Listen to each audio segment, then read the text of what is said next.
3 years ago, my wife, Emily, left me and our 8-year-old twins. After losing Emily, I was at rock bottom, drowned in grief. I had no motivation to do anything and lacked the confidence to protect my children without Emily around. There was someone who stood by us, me and my children. Without this person, I don't think I could have raised my children. But now, that person has to leave my side. I still love Emily, and I should celebrate the happiness of this benefactor. Yet, I find myself deeply confused by my own feelings. During these times, it was an unexpected group of people who gave me the push I needed. My name is Liam. I'm a 35-year-old worker at a company that sells nursing care supplies. Living with my twin daughters, who are now 11 years old and in the 5th grade. Both are girls, named Anna and Leah, who look a lot like Emily.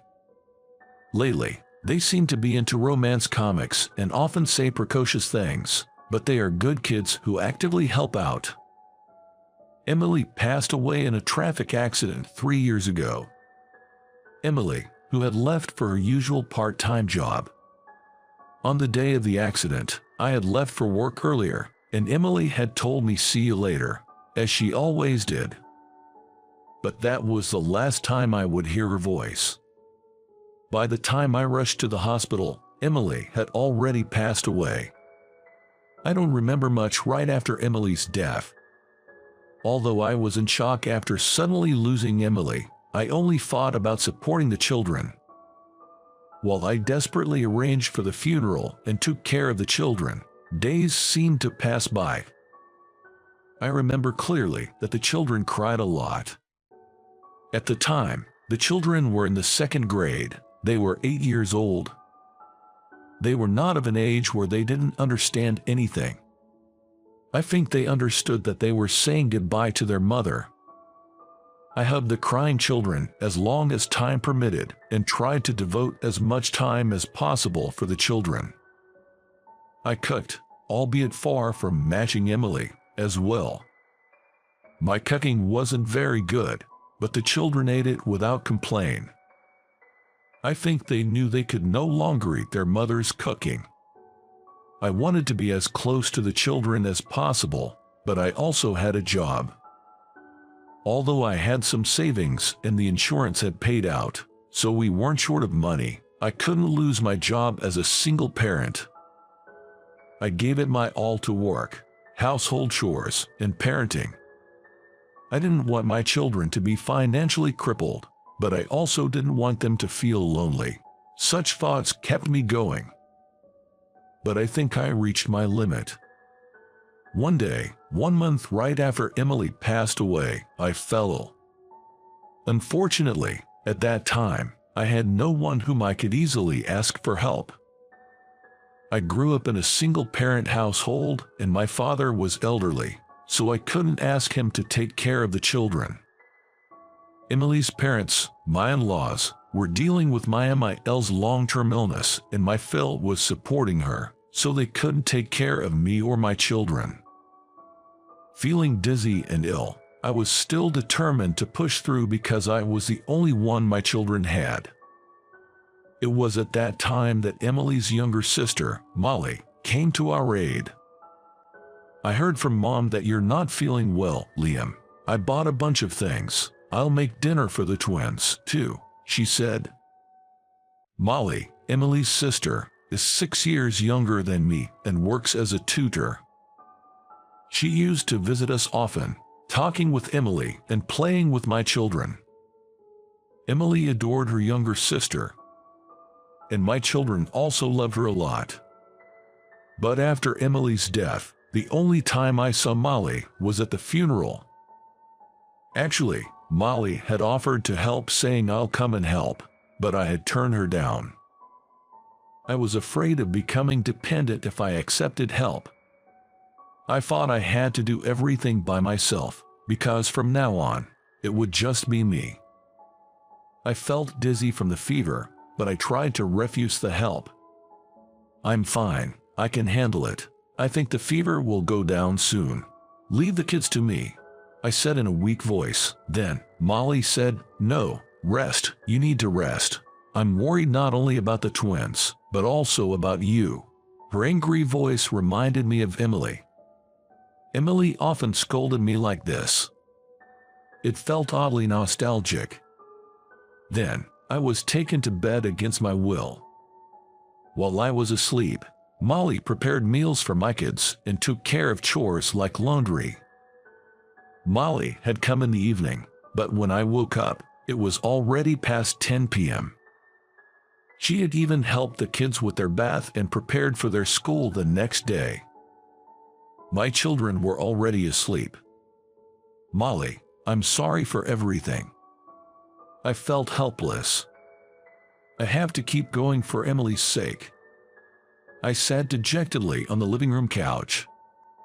But suddenly, I heard the sound of cooking from the kitchen. Turning towards the kitchen, I saw Molly, back to me, perhaps reaching for a plate. She was wearing Emily's apron.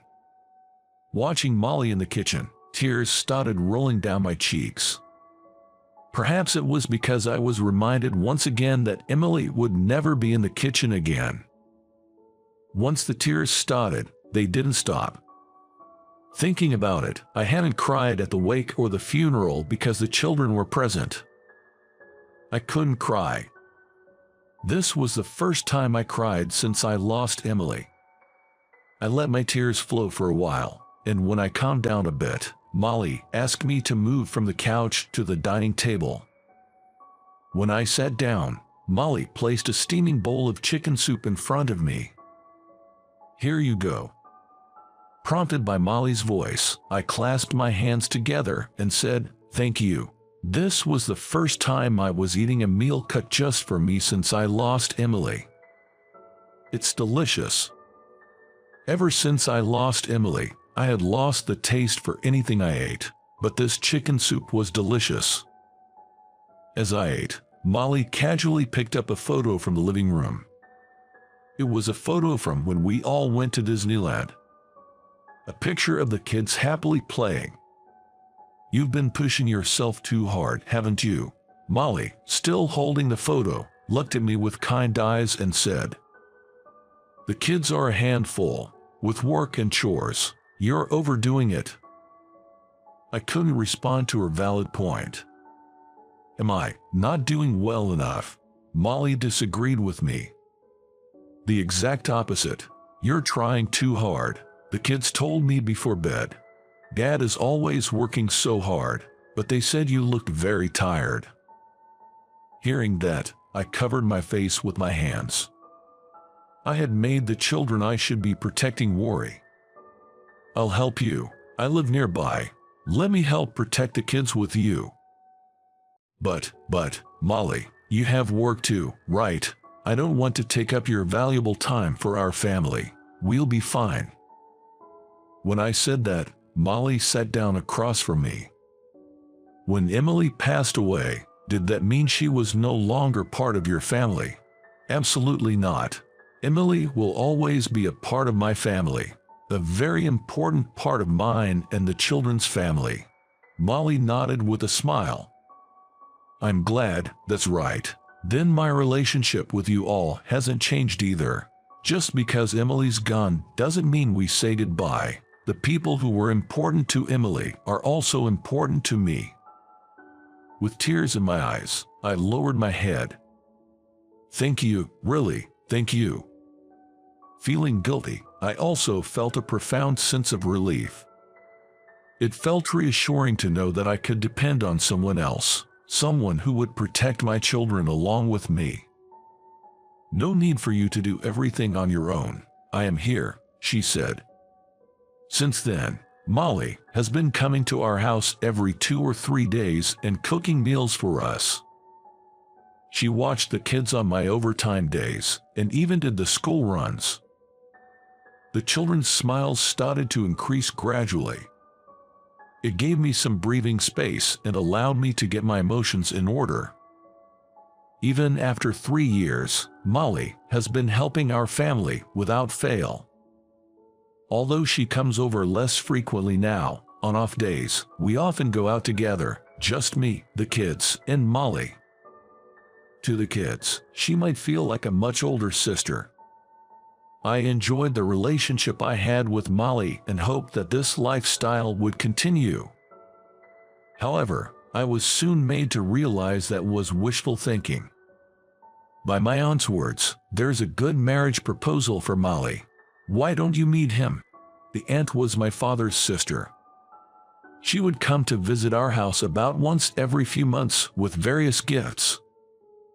Usually, she brings candies the kids liked, but that day, she brought a marriage proposal for Molly.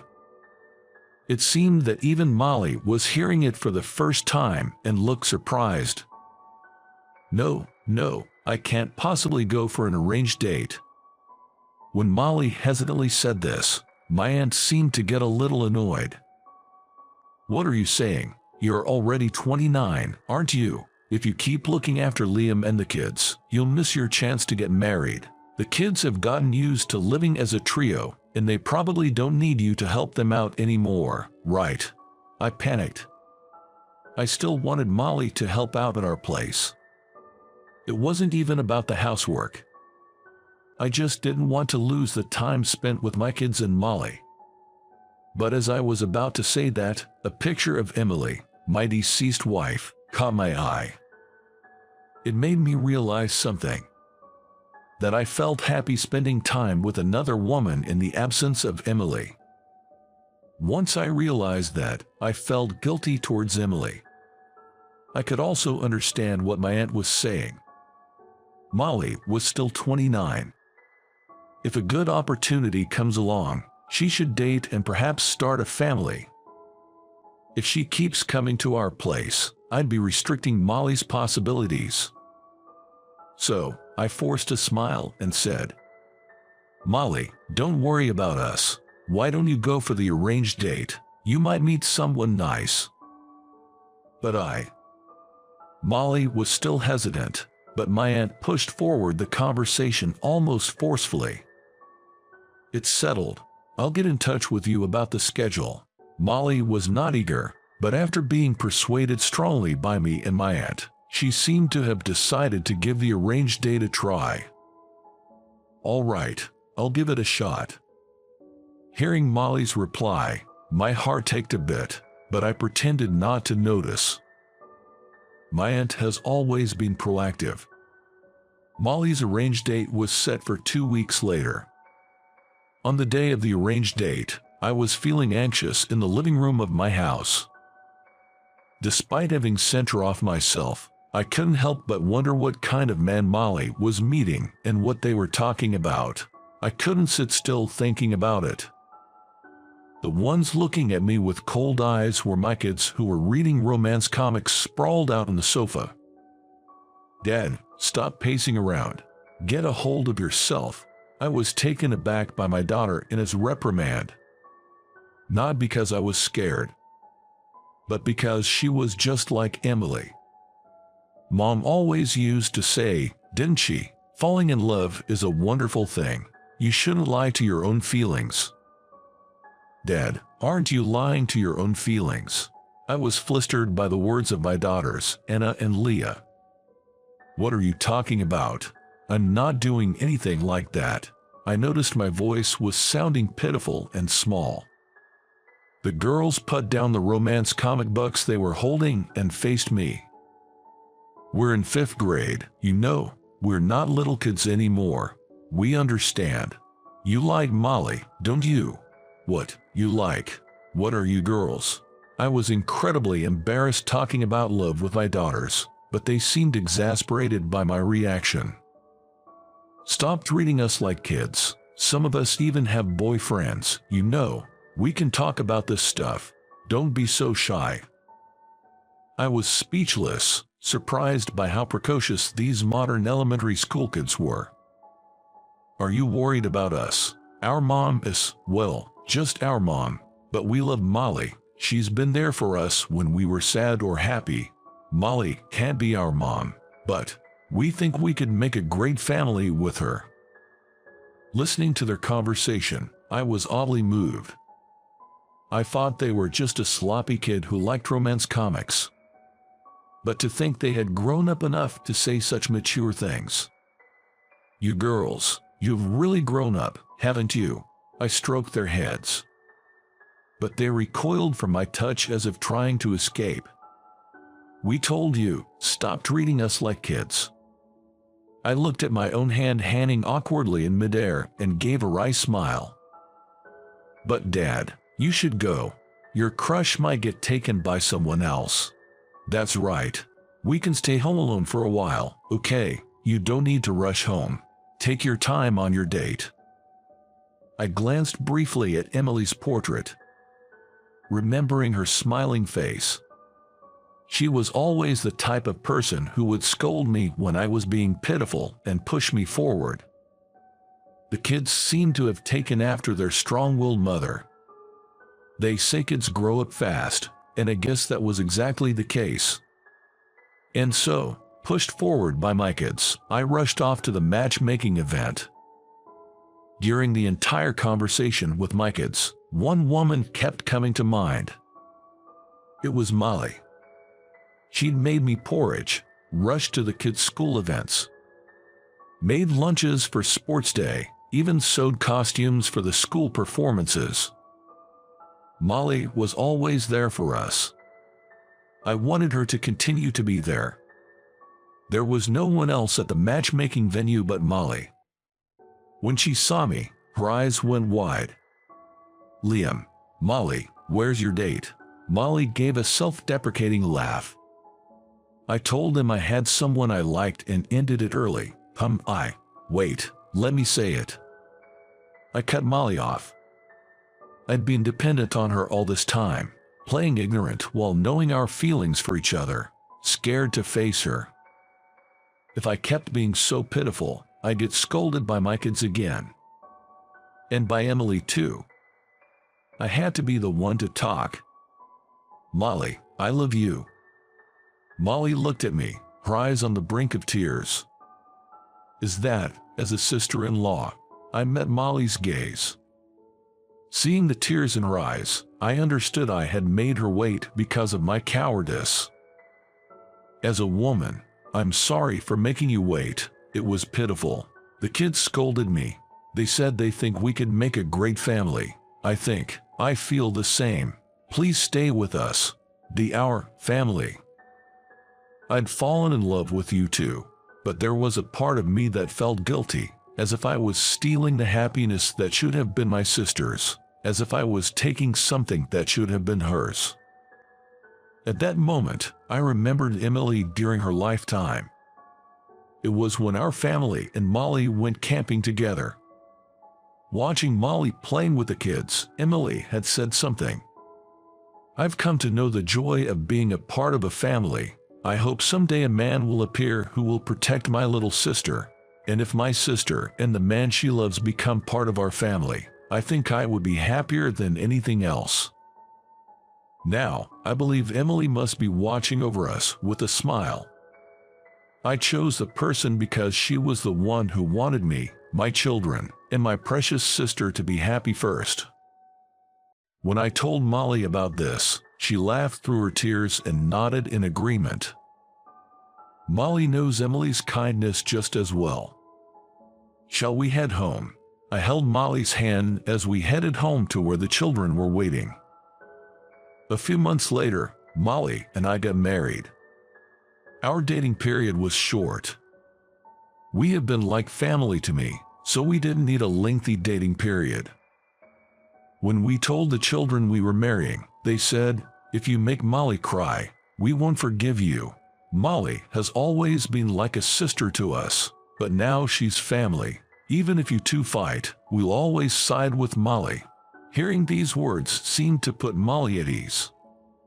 It seemed she had been anxious about whether they would accept her marrying me. I felt the same joy. I wanted to make Molly happy, and I was grateful to realize that my children felt the same way.